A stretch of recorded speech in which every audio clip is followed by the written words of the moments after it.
सबसे पहले basic information आपको दे देता हूँ। 20 एकड़ में पूरा जो रीजनल साइंस सेंटर है वो फैला हुआ है और आसपास के 150 किलोमीटर में ऐसा साइंस सेंटर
बहुत सारे ऐसे एक्सपेरिमेंट्स हैं जो रियल लाइफ में यहाँ पर किए गए हैं, वो मैं आपको आज दिखाने वाला हूँ। तो चलिए दोस्तों आगे चलते हैं। तो दोस्तों मेट्रो ट्रेन के बारे में आपने सुना होगा, लेकिन यहाँ जो ये है वो है मैगलेव ट्रेन।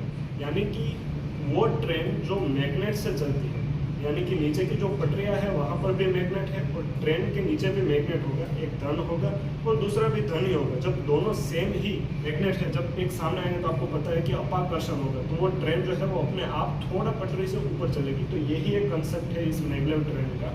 तो आइए दोस्तों अब आगे चलते हैं।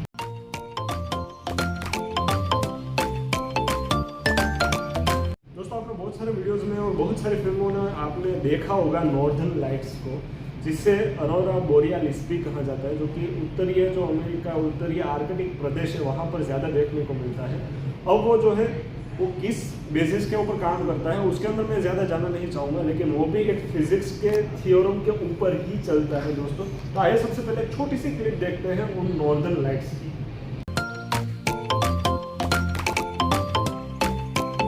ये टेस्ला कोयल है। निकोला टेस्ला ने एक कोयल बनाई कि जिसके थ्रू वायरलेस इलेक्ट्रिसिटी ट्रांसमिट होती है। तो इसके अंदर क्या होता है, ट्रांसफॉर्मर के जैसी रचना होती है। ट्रांसफॉर्मर क्या करता है, वोल्टेज का लेवल अप करता है या डाउन करता है। हमें कैसे पता चलता है कि अप किया या डाउन, तो ये नंबर ऑफ टर्न्स, वाइंडिंग के नंबर ऑफ टर्न्स पे पता चलता है कि स्टेप अप ट्रांसफॉर्मर है या स्टेप डाउन। इधर स्टेप अप ट्रांसफॉर्मर है क्योंकि इधर कम टर्न्स है, इधर ज्यादा टर्न्स है, तो स्टेप अप हुआ। हाई वोल्टेज जनरेट हुआ, ये टोरस को देते हैं हम। और टोरस का काम ये है कि आजू बाजू की आसपास की हवा को चार्ज करता है, वो आयोनाइज करता है। इसके थ्रू एलईडी वायरलेसली ऑन होती है। जो टेस्ला कोयल में लाइट जनरेट हुई तो हमें हवा में दिखाई नहीं दे रही थी। वो देखने के लिए टेस्ला कोयल को उठा के इस कांच के ग्लोब में डाल दिया और उसके अंदर हीलियम, आर्गन, क्रिप्टॉन, ज़ेनॉन ऐसे इनर्ट गैस फिल किए, तो लाइट कुछ ऐसी दिख रही थी।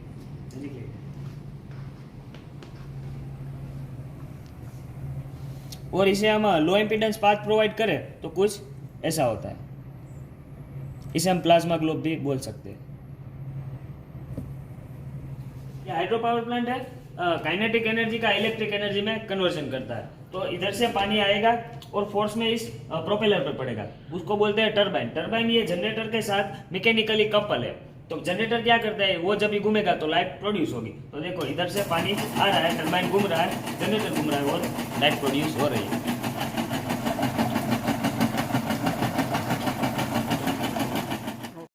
ये वांडेग्राफ जनरेटर है जो स्टैटिक इलेक्ट्रिसिटी को प्रोड्यूस करता है। तो स्टैटिक इलेक्ट्रिसिटी कैसी होती है, जो हम विंटर्स में ब्लैंकेट में टच करते हैं और जो स्पार्क दिखता है उसे स्टैटिक इलेक्ट्रिसिटी बोलते हैं। ये जनरेट करके इसको देते हैं तो कुछ ऐसा स्पार्क दिखता है हमें।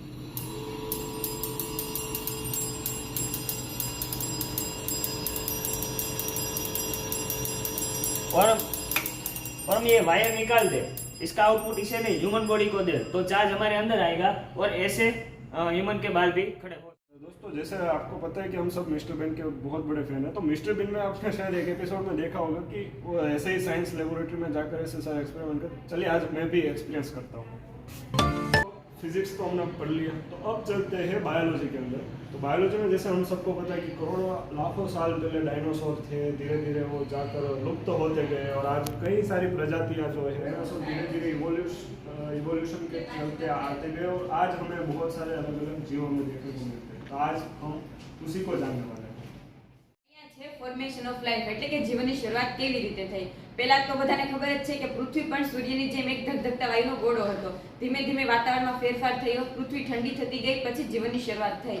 પહેલા તો અમોનિયા, કાર્બન ડાયોક્સાઇડ, પાણીની વરાળ એ બધાની એક બાયોકેમિકલ રિએક્શન થઈ, એમાંથી એક જીવન સંયોજક પેશી બની। એ ધીમે ધીમે ઓક્સિજન રિલીઝ કરવા લાગ્યું।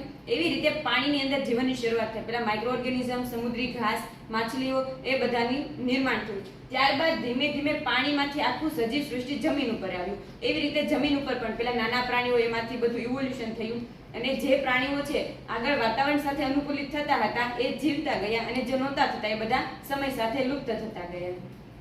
સજીવો બની છે પેલા એકકોષીય સજીવો હતા, ત્યારબાદ એમાંથી બહુકોષી સજીવો બન્યા અને સજીવો જે પ્રકારે એના વાતાવરણમાં ગયા એવી રીતે એનામાં એડેપ્ટેશન આવ્યું। જેમ કે પાણીની અંદર માછલીઓ છે તો એનામાં ફિનની રચના થઈ। એવી રીતે જમીન ઉપર જે સજીવો હતા તો જેમ કે માણસ લઈએ તો એનામાં હાથ પગનું નિર્માણ થયું। આ બધા પ્રિમિટિવ્સ છે, બધા એકકોષીય સજીવો જેમ કે મોનેરા, અમીબા, પેરામીશિયમ। આ બધા ઇનવર્ટિબ્રેટ કે જેનામાં કરોડરજ્જુ નથી, જેમ કે વર્મ્સ છે, ઓક્ટોપસ। આ બધા વર્ટિબ્રેટ છે કે જે કરોડરજ્જુ ધરાવે છે। અને ટોપ પર આવે છે બધા મેમલ્સ સસ્તન પ્રાણીઓ જે જટિલ મગજ રચના ધરાવે છે, બચ્ચાને જન્મ આપે છે. અત્યારે જો સૌથી વધારે પ્રભુત્વ હોય પૃથ્વી ઉપર તો એ સસ્તન પ્રાણીઓનું છે. એમણે એવો સિદ્ધાંત આપ્યો કે જે સજીવો વાતાવરણ સાથે સંઘર્ષ કરી શકે છે એ પોતાનું જીવન ટકાવી શકે છે, અને જે નથી કરતા એ સમય સાથે બધા લુપ્ત થતા જાય છે. અહીંથી બધા કાળ દર્શાવેલા છે. આ પેલિયોઝોઇક એરા છે કે ત્યારે જીવનની શરૂઆત પાણીની અંદર હતી, બાકી કોઈ જગ્યાએ જીવન અસ્તિત્વમાં ન હતું. ત્યારબાદનો જે સમયગાળો છે જે મેસોઝોઇક કાળ કહેવાય છે, એટલે કે ડાયનોસોરનો યુગ. ત્યારે ડાયનોસોરનું પ્રભુત્વ હતું બધે જ, પૃથ્વી ઉપર, જમીન ઉપર, પાણીની અંદર, ઇવન આકાશમાં ઉડતા પણ. અને ત્યારબાદનો જે સમયગાળો છે જે સેનોઝોઇક કાળ તરીકે ઓળખાય છે. અહીંયા છે ને બધી પ્રાણીઓની અલગ અલગ હેબિટાટ છે કે સજીવો અલગ અલગ વિસ્તારમાં વસવાટ કરતા હોય. અહીંયા ફોરેસ્ટ હેબિટાટ છે કે જે સૌથી ફળદ્રુપ વિસ્તાર છે પૃથ્વી પરનો. ત્યારબાદ અહીંયા ડેઝર્ટ હેબિટાટ છે જે શુષ્ક વાતાવરણ છે, જ્યાં વરસાદનું પ્રમાણ પણ ઓછું હોય છે, અને જ્યાં ઊંટ જેવા પ્રાણીઓ વસવાટ કરે છે એને શીપ ઓફ ડેઝર્ટ તરીકે પણ ઓળખવામાં આવે છે. ત્યારબાદ આ પોલાર હેબિટાટ છે, પૃથ્વીનો ઉત્તર ધ્રુવ અને દક્ષિણ ધ્રુવ કે જ્યાં સૂર્યનો પ્રકાશ નથી પહોંચતો, એના લીધે ત્યાં હંમેશા આવું ઠંડુ વાતાવરણ જોવા મળે છે.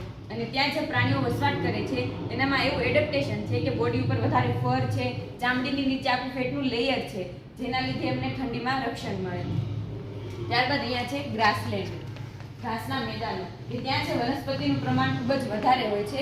આપણા ગુજરાતમાં જોવા મળે છે વેળાવદર, ત્યાંનો અહીંયા ફોટો પણ છે.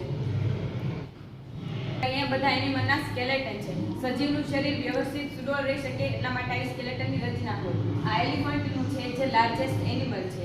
આની સ્કિન એટલી સુપર સેન્સિટિવ છે, કોઈ માખી કેવું બેઠું હોય તો પણ એ ફીલ કરી શકે છે, અને આટલું મોટું વજનદાર શરીર છે તો પણ હાથી તરી શકે છે. જે એક રેપ્ટાઇલ એનિમલ છે. હવે આના દાંત જે જેટલી વાર પડે ને એટલી વાર પાછા નવા ઉગી જાય છે. અને ડાયનોસોર સાથેની એક જીવંત કડી પણ છે. આ ગોરિલાનું સ્કેલેટન છે જે આપણા માણસોના પૂર્વજો છે. માણસ અને ગોરિલાનું ડીએનએ 98.3% સેમ હોય છે. પછી આ હોર્સનું સ્કેલેટન છે જે મૂળ ઉત્તર અમેરિકામાંથી આવેલા પ્રાણીઓ છે. હવે જે લોકો માનસિક બીમારીવાળા હોય, દિવ્યાંગત હોય, એમની સારવાર માટે આ હેલ્પફુલ છે. એ જે થેરાપી છે એને એક્વાઇન થેરાપી તરીકે ઓળખવામાં આવે છે. પછી આ લાયનનું સ્કેલેટન છે. એશિયાટિક લાયન છે, ફક્ત આપણા ઇન્ડિયામાં જ જોવા મળે છે, ગુજરાતમાં. પછી આ ડોગનું સ્કેલેટન છે જે પ્રાચીન સમયથી આપણા માણસોના સૌથી વફાદાર પ્રાણીઓ છે. પછી આ ડોલ્ફિન છે જે ફિશને પણ એક દરિયામાં રહેતું સસ્તન પ્રાણી છે. આ ઓસ્ટ્રીચ છે, સૌથી મોટા કદનું પક્ષી છે. એની ઊંચાઈ છે 9 ફૂટ જેટલી હોય. એના પગ, પંજા એટલા મજબૂત હોય કે સિંહ જેવા પ્રાણીનો પણ આ સામનો કરી શકે છે.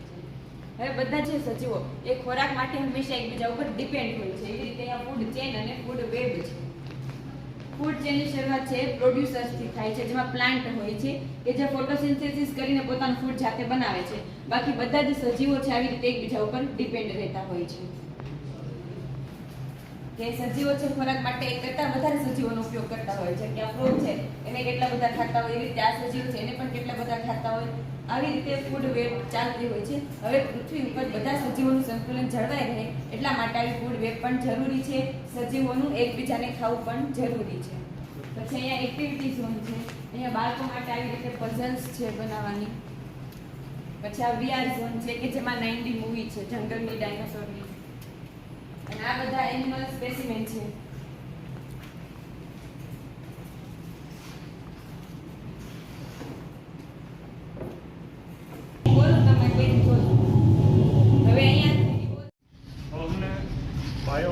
केमिस्ट्री पढ़ ली, कैसे सजीव की उत्पत्ति हुई है वो पढ़ ली, फिजिक्स कैसे काम करता है वो पढ़ लिया. अब फिजिक्स में किन किन लोगों ने नोबेल प्राइज़ लिया है और नोबेल प्राइज़ के लिए कौन कौन से वैज्ञानिक पूरी दुनिया में से आए थे और किन्हें किन्हें मिला है, वो आज नोबेल प्राइज़ में हम इस गैलरी में जानने वाले हैं. दोस्तों चलिए चलते हैं. નોબેલ પ્રાઇઝ ગેલેરી છે કે જે ઇન્ટરનેશનલ એવોર્ડ છે જે 5 કેટેગરીમાં આપવામાં આવે છે. ફિઝિક્સ છે, કેમેસ્ટ્રી છે, ફિઝિયોલોજી ઓર મેડિસિન, લિટરેચર અને પીસ. તમારી ફિઝિયોલોજી અને મેડિસિનના ફિલ્ડની આ ગેલેરી છે. નોબેલ પ્રાઇઝ છે 1901 થી શરૂઆત કરવામાં આવી હતી એવોર્ડ આપવાની. અત્યાર સુધીમાં 2021 સુધીમાં 224 જેટલા સાયન્ટિસ્ટ છે જેમને મળેલો છે. જે નોબેલ પ્રાઇઝમાં આપવામાં આવે છે ગોલ્ડ મેડલ. આવી રીતે આલ્ફ્રેડ નોબેલ કે જેના નામ ઉપરથી આ શરૂઆત કરવામાં આવી છે નોબેલ પ્રાઇઝની, એની રેપ્લિકા વાળો હોય છે. અને આ તેમનું વિલ છે, એને બધી પ્રોપર્ટી છે, બધી સંપત્તિ છે, એ નોબેલ પ્રાઇઝ આપવામાં કહ્યું હતું.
ऑलरेडी 3 गैलरी एक्सप्लोर कर दी है।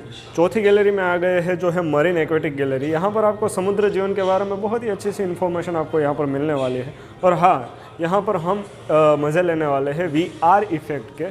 तो दोस्तों अब जो आगे जो गाइड भैया है वो हमें दिखाने वाले हैं और समझाने वाले हैं। यहाँ पर 30-30, 40-40 फीट के बड़े बड़े टैंक है जहाँ पर बहुत ही समुद्र मछलियों को यहाँ पर रखा गया है।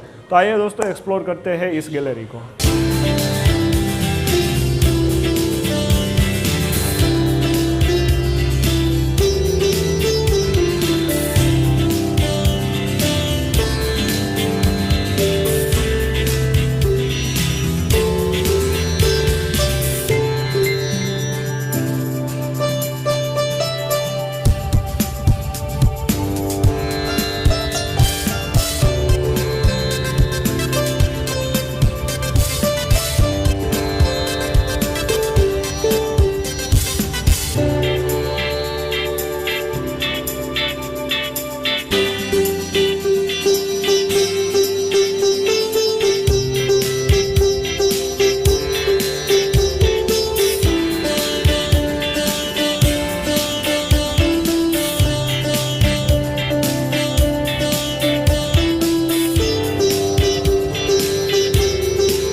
सब लोग जिन्होंने pirates of the Caribbean film की पूरी सीरीज जिसमें देखी होगी वो मरीन लाइफ से ज़्यादा ही इंट्रोडक्शन होगा।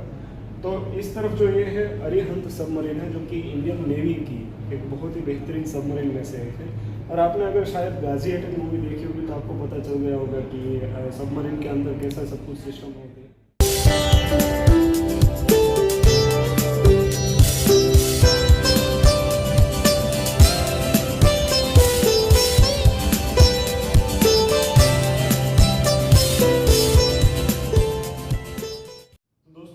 चार गैलरी हमने कंप्लीट कर दी है, पांचवी और आखिरी गैलरी ऑटोमोबाइल जो है वहां पर हम आए हैं। तो आगे जाने से पहले सबसे पहले हम सबको बताया कि पहिए की शोध, अग्नि की शोध बहुत ही प्राचीन काल से हुई है।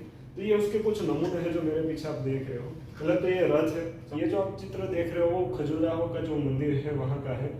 इसके साथ एक और कथा जुड़ी हुई है जो मैं आपको बताना चाहता हूँ। बहुत सारे लोग ऐसा भी कहते हैं कि इस चक्र के अंदर जो है वो टाइम लैप्स की घटना जो है वो भी दिखाई गई है। वो कैसे, वो मैं आपको थोड़ा बहुत जो ऊपर जो है वो मैं आपको कहता हूँ, थोड़ा बहुत ही कहता हूँ कि इसमें जो है वो दिशा दिखाई गई है इस चक्र के अंदर। यहाँ पर ऐसी टोटल 4 दिशाएं दिखाई गई है और इसके जो समयांतर है प्राचीन काल में कैसे समय को जाना जाता था उसकी जो रीत है, टेक्निक है वो इस चक्र के अंदर है।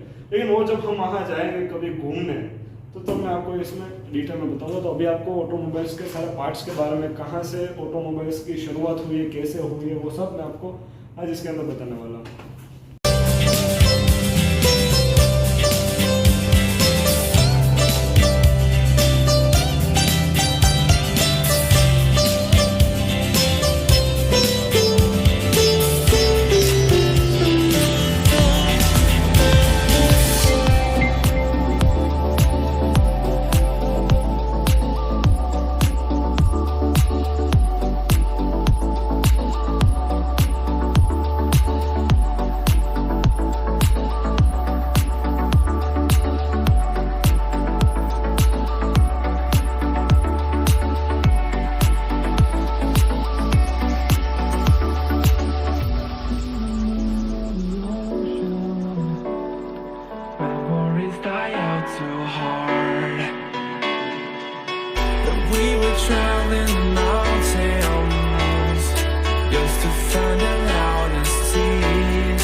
अभी हम जो ऑटोमोबाइल में आपने देखा अभी तक वीडियो, वो सारे इंजन के प्रकार थे कि फ्लाइट है, गाड़ियाँ है, बाइक है, उसमें कैसे इंजन का इस्तेमाल होता है। अब यहाँ पर जो आप देख रहे हो ये है इलेक्ट्रिक गाड़ी, जो भी हाल फिलहाल सरकार भी इसके ऊपर काम कर रही है। टेस्ला को तो हर कोई जानता ही है कि टेस्ला कंपनी जो है वो इलेक्ट्रिक गाड़ियाँ बनाती है, तो वो किस प्रकार से बनाती है, कैसे इलेक्ट्रिक गाड़ियाँ काम करती है, ये सब कुछ इसके अंदर दिखाया गया है। इस तरफ आते हैं दोस्तों, तो इस तरफ एबीएस सिस्टम कैसे काम करती है। एबीएस का पूरा फुल फॉर्म होता है एंटी ब्रेक जो सिस्टम है वो कैसे काम करती है। इसमें सब कुछ दिखाया गया है, आपको पूरा प्रेजेंटेशन दिखाया गया है कि विदाउट एबीएस और विद एबीएस में गाड़ी में क्या फर्क होता है और एबीएस से सेफ्टी कितनी ज़्यादा इंप्रूवमेंट हो जाती है, वो सब कुछ यहाँ पर दिखाया गया है। और एक प्यारा सा मॉडल है जो यहाँ पर रखा गया है। अब आगे देखते हैं।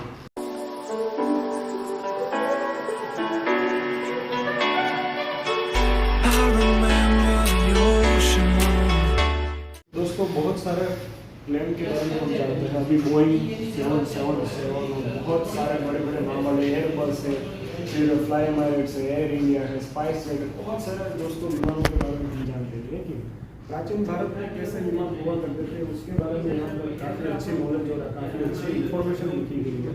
रामायण में भी पुष्पक विमान का जिक्र किया गया है, तो तभी से आप सोच सकते हैं कि वो जो विमान है वो मंत्रों की शक्ति से चलता था। ये जो विमान है वो आज की जो शक्ति है वहाँ से चलता है। जैसे अलग अलग गुजरात यहाँ पर की जाती है, तो यहाँ पर पूरी इंफॉर्मेशन लिखी गई हुई है। तो अब आगे भी हम देखते हैं कि क्या कहा।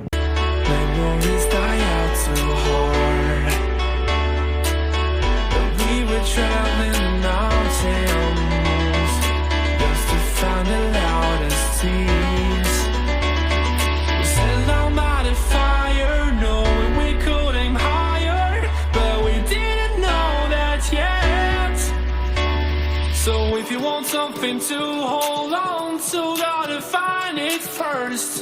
But here I am, 'cause I've been laying under palm trees, waiting for the summer, knowing there's nowhere to go. 'Cause I am happy on this island, wanna be my farmland. I don't ever want to leave, I'm in a tropic bug.